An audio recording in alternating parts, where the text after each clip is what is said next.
In the hardware hacking village in the CTF, we won the first prize, got the golden Furby. So DEFCON is a hackers conference. My first time there was maybe 6 years ago. This was my fourth time. I was there because I heard about an event where the badge, instead of a piece of paper with your name, was an electronic badge, a piece of electronics. Not only that, but it was also a challenge, and whoever get through the challenge get a lifetime entrance. That was what I've heard. So I said I have to be there. I get my first badge, and then I figure out everything that is surrounding DEFCON. It's a big event. I think this year was around 30,000 people. A lot of things about security, cybersecurity. You can learn there a lot of things. So the first time was because of the badge. Later it was because I had a great time. I learned about things that I didn't knew that existed. Also, I love electronics, so there's a lot of things surrounding electronics over there.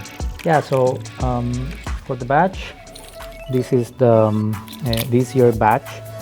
It's the 20-year celebration of badge life, meaning that 20 years ago there was the first badge that had this shape, at least at DEFCON, and this is really cool because the person that was in charge of the badge design, it's Bonnie. I think he was the first one that hacked the Xbox and things like that, and he's been working around semiconductors, microcontrollers, how to know that they are open source or not even open source, how to know, how to trust that the things that the brands say that are in there are really there, because they are basically a black box. I've been in other conference where he's at, and he has this contraction where you have a microscope, a UV light, and you're able to see inside certain chips and see the geometry of the silicon. So for this year, and I think this work that he began before, he made his own series of microcontrollers, and the microcontroller is in here.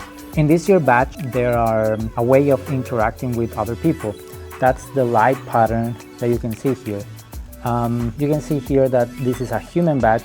There are other badges that are goons, that are like the staff from the villages, conference, different types of badges, and everyone had different types of lights. This badge, this element here, has a screen, has a camera behind, so you are able to share a QR code with other badges and read it back, inherit different pattern of lights.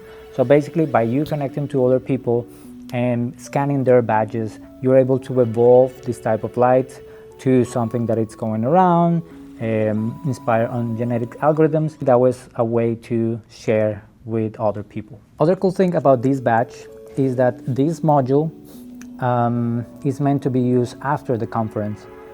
So when the conference is over, you can remove the screws that are on the back, and you can have this as a security module, like a hardware key for storing passwords and things like that. That's the idea. And he set a challenge for people at DEFCON to hack it, and there were a couple of people that were able to get some of the secrets. So what he's doing now is understanding how they did it in order to patch that and make this a more secure element.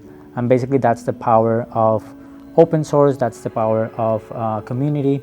So yeah, this is this year's patch. DEFCON, it's full of challenges, full of contests and things like that, and there are many ways where you can spend your time.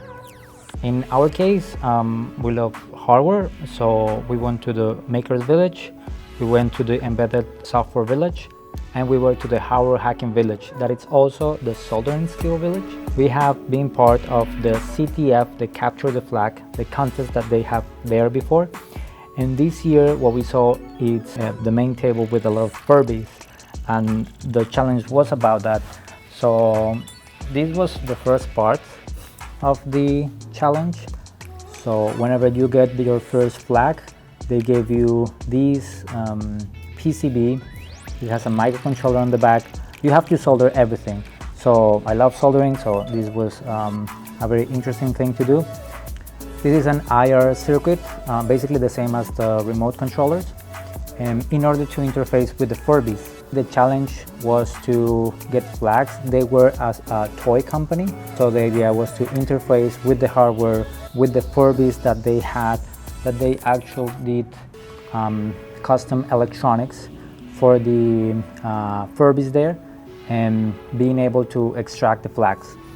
At the beginning, we just wanted to do, we just wanted to have fun, so we started getting flags. At the second day, we saw that there was an opportunity, an actual opportunity to get in the first places, so we started getting more competitive, and at the end, at the very last end, we got the first prize. And the first prize is this one, the golden Furby. This is one of the modified Furbies with the actual boards that they make, that we use for interfacing or for doing the challenge. They have the Furby to do the interface. That's what was one part of the challenge. The other challenge, it was to get, it was a box. There's a game called Soldered. It's like a magician or something like that that guess your future. So they made a version of that with a Furby, and you have to interact with the box in different ways, not only electronical but also physical, in order to get the flags. And there was a third part of the challenge regarding some system called Fisher technique. That was something that was invented in Germany a long time ago. So basically you have to make different contraptions and show it to the judge in order to get the flags and get the point. But yeah, we got first place, and this was the award. And I haven't connected yet, but basically as these have the new electronics, we will be able to interact with the board and being able to control it and play with it.